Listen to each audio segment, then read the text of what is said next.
P.O.P. podcast, let's go. The P.O.P. podcast, let's go. The P.O.P. podcast starts now.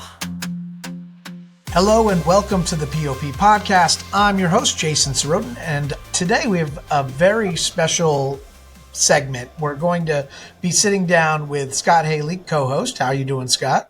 Jason, doing good. Good to see you, like always.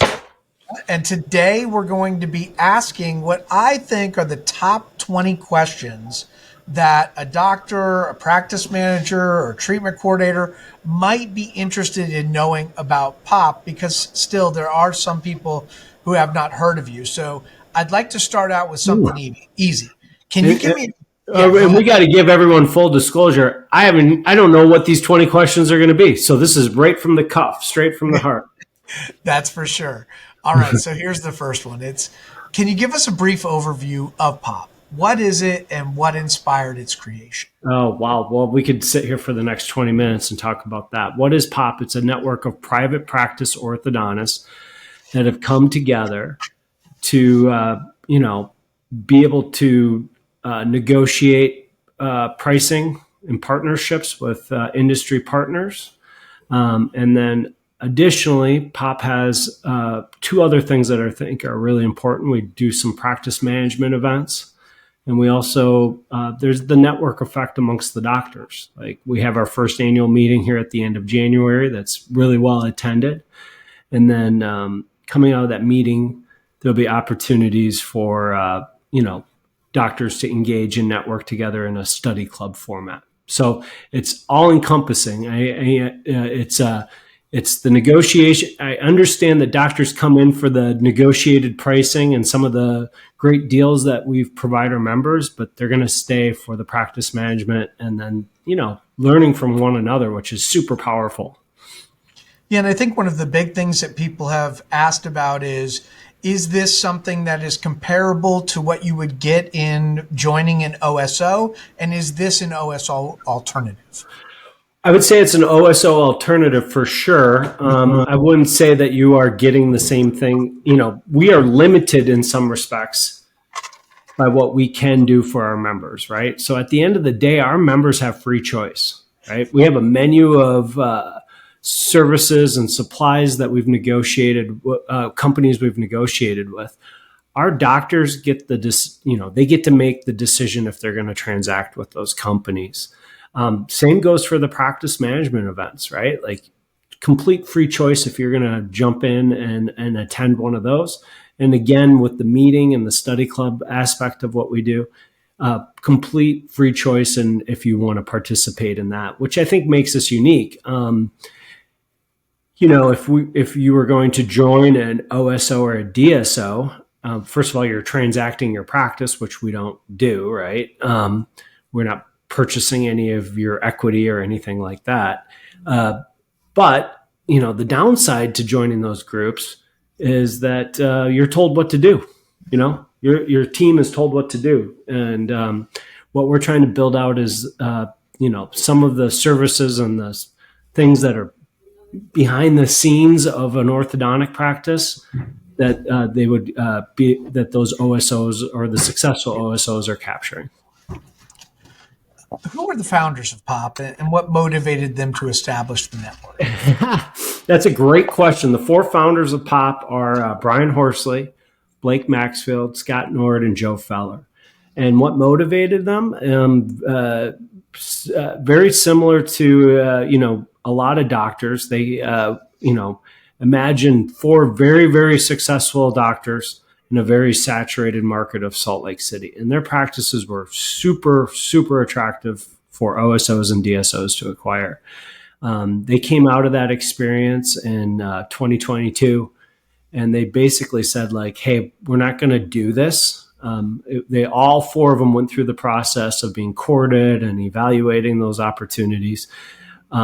They wanted to keep their practices private, but they did see that there are some benefits to being a part of a DSO or an OSO, especially on the business side of things. And so, a pretty ambitious project here to be able to capture some of those things for the private practice orthodontist that's literally where it started. And it's been one brick at a time. It started off with a couple of agreements with vendor partners. And, if you look at what we're offering today, it's well over about 25 different things that we're providing our doctors in terms of agreements and events and all those types of things. How did you get involved in the organization, and what is your role? My role is technically, if you were going to go by a title, which sounds ridiculous when I say it, it's CEO. I like to use the word managing partner because we're relatively small. So, I mean, that sounds ridiculous to my ears, at least. But my role in the business is, these 4 doctors and our members, because our members have a voice and a say in what we're doing. They're busy running their practices. So I'm the one taking the marching orders and trying to execute on some of the things they want me to accomplish in terms of agreements, in terms of events, and then, trying to get that feedback and build out a great experience for our members. What are the primary services and benefits that P.O.P offers to its members? I would say, I always look at it this way. So our members join and they get access to vendor clinical and orthodontic supply agreements. And people can reach out to me and I can go over, what those agreements are. The way to look at those supply agreements, from brackets to aligners to gloves, our pricing, burrs, hand pieces, equipment. I mean, it's everything that you would need in your practice. Those agreements look and smell a lot like your agreements that your the competitive OSOs and DSOs have in your area. So that's one area. I would say the second area is that we build out partnerships and relationships with companies for business services agreements. And those companies might be, it's not like it's you're buying an item at a certain price. It might be something for like marketing services, like what the relationship we have with your firm, Jason, with Brain Bites Creative. So we've negotiated special pricing, and then our doctors get special treatment from Brain Bites because they're a part of P.O.P. We also have, on the business services side, I think one of the most exciting things that we have in that suite of things is we've partnered with a company to do merchant credit card fee monitoring and transactions, so doctors aren't tied to their current merchant supplier provider.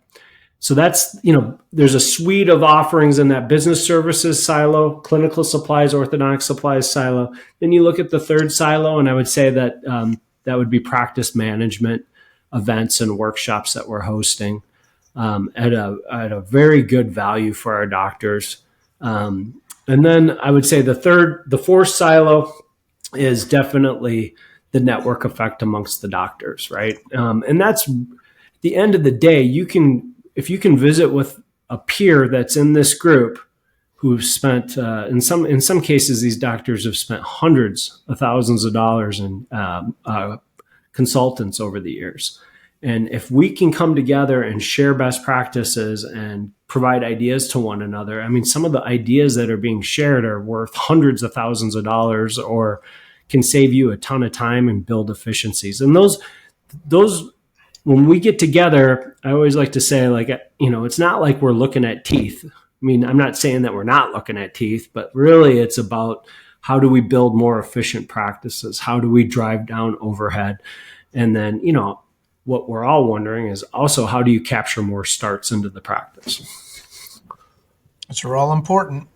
How does the group purchasing power work, and how does it benefit private practices? Well, think about this. My background is in orthodontic supplies or sales, right? And you think about your average orthodontic practice, and I think this one's a little hard for the average orthodontist to wrap their head around, right? So if you look at the average orthodontic practice, you're a solo doctor with 2, maybe 3 locations, you're doing 400 starts. And, and by all accounts, that's just a terrific practice, right? It's a terrific business, right? And in some cases, you're spending hundreds of thousands of dollars with these vendors, right?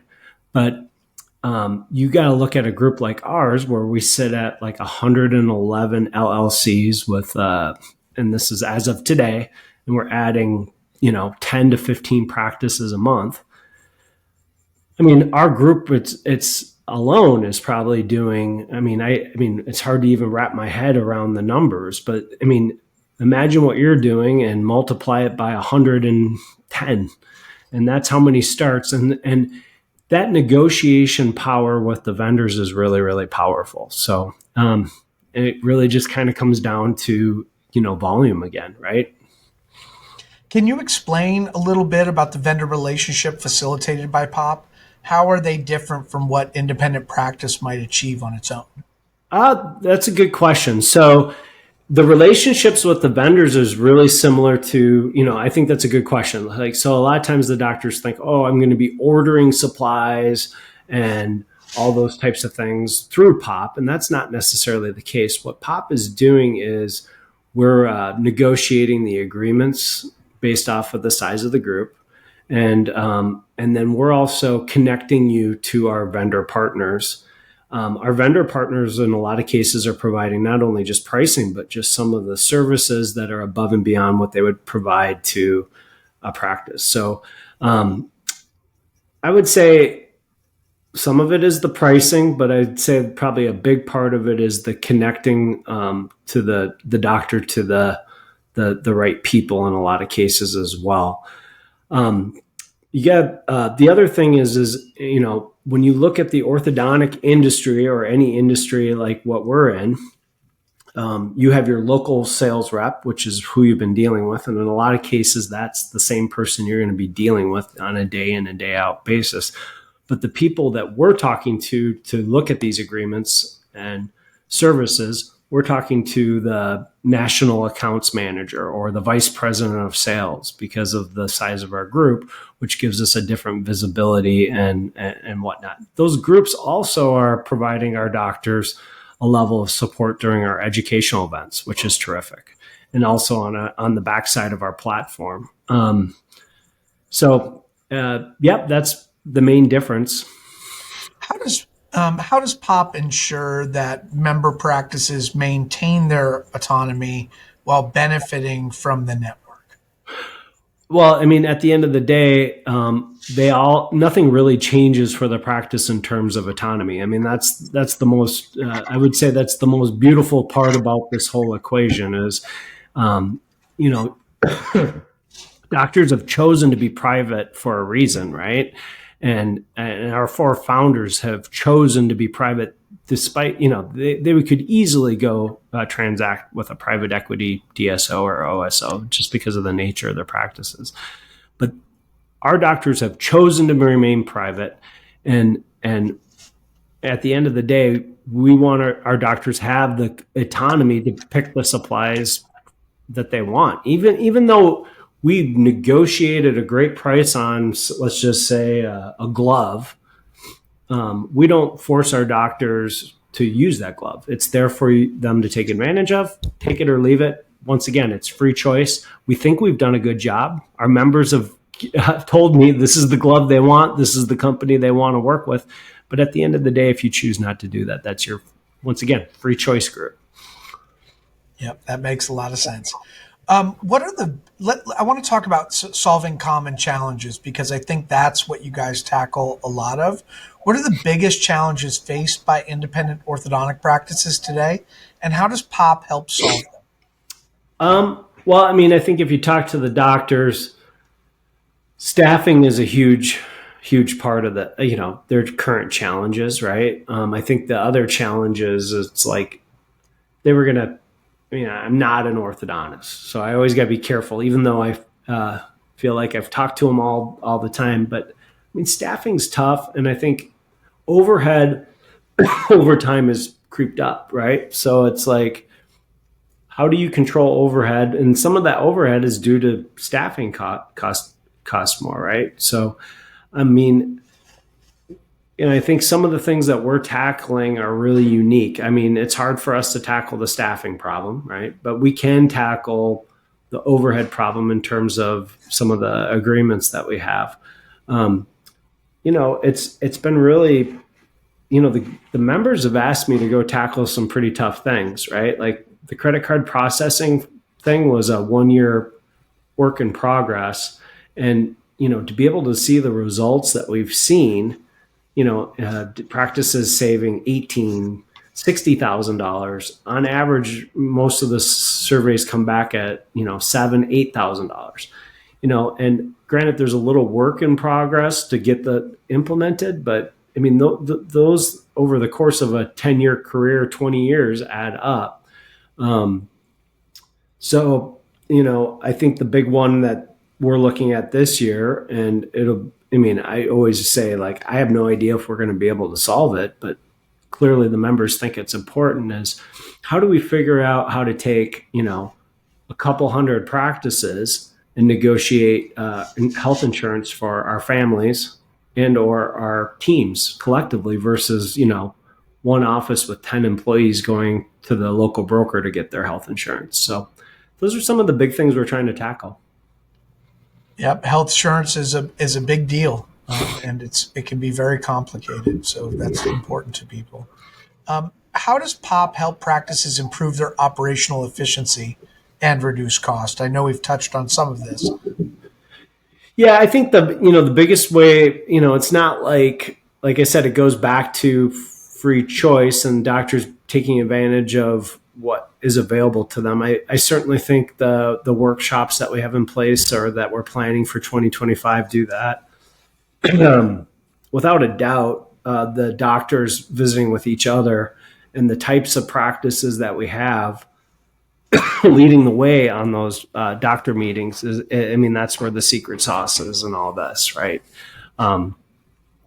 I really do believe our practices are the best of the best. And if we can get them together, sharing their information, and then also looking at our statistics together collectively too. So we kind of have a baseline to know where we're at. And that's something else that we're tackling this year in terms of everybody having an idea of where they stack up relative to the practices within the group, and then trying to figure out where the outlier practices are, and then people being able to tap into that and learn from each other.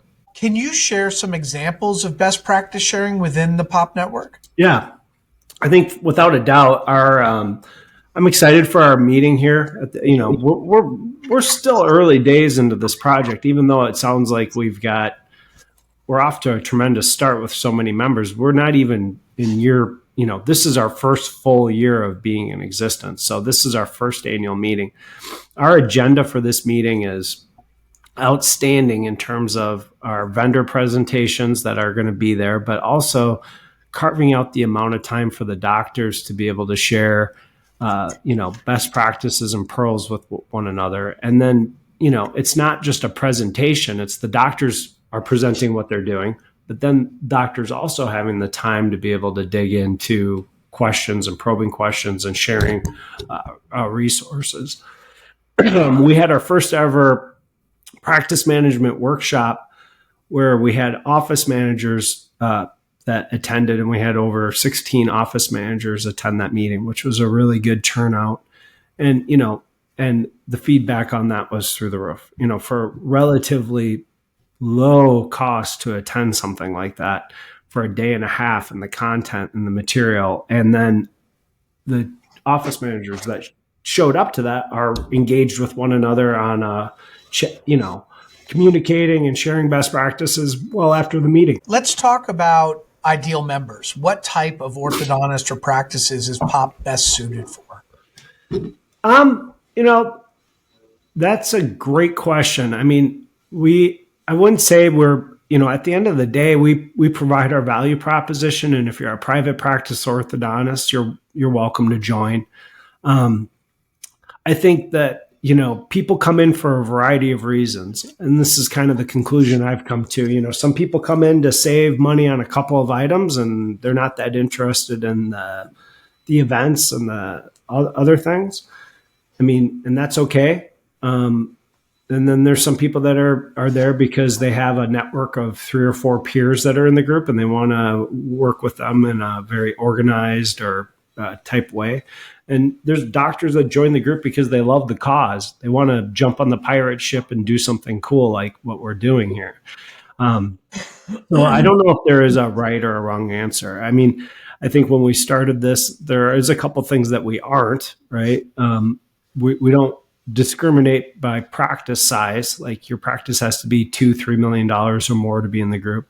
We don't discriminate by geography either. So there's no exclusivity in terms of doctors have to, you can't have a competitive practice around you. And I think one of the coolest things, and this goes to the 4 founders, we hold out about 10 to 15% of our memberships for doctors that are brand new practice owners. And I think that's, that's part of that mentorship, giving back side of things. But candidly, it also helps our doctors. I mean, we have doctors that have been practicing 30 years in the group. I'd probably say our average practice has been practicing about 10, 15 years. But it's nice to get those new views and those new owners in the group too, because they generate ideas that are going to help our doctors that have been doing this for a while, and then vice versa. If a new practice owner is considering joining P.O.P., what should they know to make the most out of their membership? Candidly, they're going to make a ton. We charge a very nominal fee for them to be here. They're going to make up that fee like within a couple weeks. Just on the supply agreements, to be honest. But if they were really taking advantage of it, it would be, can you imagine being, 33, 35, you just bought your first practice and now you have an opportunity to network with Brian Horsley, Blake Maxfield, we've had some Andy Sarpadars on this podcast, right? Colby Gage, Mike Bicknell. It's a laundry list of practices. Tanner Cook. Who else did we have? I feel like I'm missing people, but it's like a great group of doctors that can be aspirational for a young practice owner, and they can also help you navigate some of the challenge. There might be pearls given to you that you wipe out 2 years of banging your head up against a wall on just by visiting with people that have been through it. So anyways. Can you speak about the professional development opportunities available within P.O.P.? Yeah, there's a couple. We have a great partnership with Ultimate Orthodontic Academy. That's one area. So that's if you get a chance, go check that out. We also have, like I said, the annual meeting, and then the study club aspect of what we're doing on a quarterly basis after that. So those would be the main areas, and then the resources for your team, also through our practice management workshops that are geared towards things like TCs, financial coordinators, office managers, and the like. What is the long-term vision for P.O.P.? Where do you see the network going in the next 5 to 10 years? Honestly, Jason, if you would have told me last year at this time that we would be have been as successful as we have been this last year, I'm a little surprised and humbled by it, to be honest. I don't know where this is going to end up, and I think the part that I think our doctors that are involved, they really just want to take it as far as we can in terms of building out cool resources for the private practice orthodontists. It's not like, we're owned by private equity. It's not like we have some end game in sight that's like, oh, we got to grow this to 1,000 doctors and, flip this to, I think it goes where it goes, and, it goes where it goes, and we're going to stop when we stop having a cool impact or a meaningful impact on doctors' practices. Are there any upcoming initiatives or expansions that members or future members should be excited about? Well, I'm not at liberty to talk about it publicly, but I would say some of our agreements that we've recently completed, I think they would be game changers for the average orthodontic practice. We just had one recently where I think the financial impact for our members is close to well over $200,000 annually. And so we're continuing to negotiate on agreements that are going to have an impact. I think as we move forward, I always say, like, I know why doctors join, right? Like, they join to save the money on certain things. I hope that they stay because of their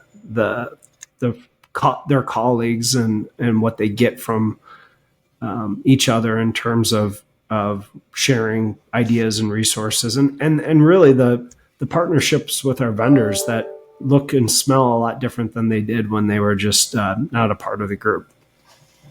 Absolutely. For orthodontists who might be on the fence about joining or are on that OSO, DSO fence, what would you say to convince them to take the leap into POP? I think the DSO, OSO fence, I don't think joining POP's going to stop a doctor from doing that, right? I mean, and that's not what we're necessarily about. People join DSOs or OSOs for a variety of reasons. But if we can build out something where, it creates, I mean, I've been in this industry, nearly 20 years. And I think the one thing that I think is a little surprising or the one thing that I've observed over time is it's like, this is kind of a lonely profession for orthodontists a lot of times, right? I mean, a lot of times doctors are out in their community, they're working with their teams. They have orthodontists that are around them, but they're not necessarily friends with them. They can't necessarily go out and connect with them in a meaningful way because they're competitors. Right. So what a great opportunity to come together and be able to, you guys all have a lot in common. Right. And if this group prevents doctors from feeling like a lone wolf or feeling like they're in it by themselves, I mean, then that they've got a group of people that are there to support them and doing the same types of things and makes this industry feel a little less lonely, then I think that would be terrific. For those who are looking for information, what should they do? Where can they go? How do they get the details on POP and schedule a meeting? Yeah, so this is how this works. So if a doctor is interested in learning about POP, we don't just sign people up. I like to sit down and visit with them, learn about them and their practice, share with them a little bit about what our goals are, which we've talked a lot about here, but talk a little bit about the agreements. I'm really candid with the doctors. If I don't think it's a good fit for them, I'll tell them, like, hey, I don't think there's anything here that is a good fit. But if I think we can help a doctor save money on some of the supplies agreements, if they're encouraged by the networking opportunities, then we have those conversations over a 20 or 30-minute call. We send over some documentation, and then we literally get that stuff signed, and then we're off and running, Jason. We introduce them to our vendor partners, and we're in the group, and we're doing things, and we're communicating with them regularly and sharing information, and like I said, everyone takes it some different directions. Some go up to the buffet every time they get a chance, and some just go up once for the crab legs. Absolutely. Well, Scott, do you think I left anything out? Is there anything else that we should tell potential people who are interested in what you're doing? No, we did a good job covering all our bases here today. Awesome. Well, I want to thank everybody. And if you need anything at all, you can hit us up at pop-ortho.com. Scott's here to answer any questions. We appreciate your time, and we look forward to seeing you soon. P.O.P. Podcast.